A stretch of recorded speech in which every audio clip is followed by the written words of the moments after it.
Breaking news from the Middle East. Israeli officials say that one of the bodies recently returned by Hamas was not a hostage.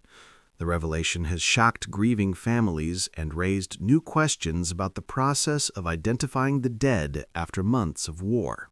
According to Israel's defense ministry, DNA tests confirmed that the remains returned under the latest exchange were not those of a missing hostage. The announcement came as families gathered in Tel Aviv, expecting closure, only to face more uncertainty and heartbreak. Outside the hostage family's headquarters, tears turned to outrage. "We waited for months," one relative said, "and now they tell us it's not even our loved one."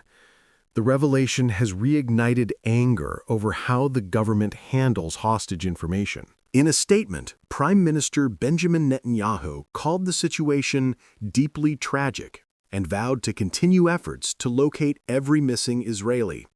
He said, quote, "We will not rest until every family knows the truth." Hamas has not commented directly, but sources close to the group say the remains were returned in good faith as part of ongoing negotiations. Mediators in Egypt and Qatar are now working to clarify the circumstances of the mistaken transfer. International observers called the news a painful reminder of the human cost of this conflict. The United Nations urged both sides to prioritize humanitarian clarity, ensuring that the return of remains and hostages is handled with transparency and respect. Meanwhile, aid organizations continue their work in Gaza, where chaos still surrounds the process of identifying the dead.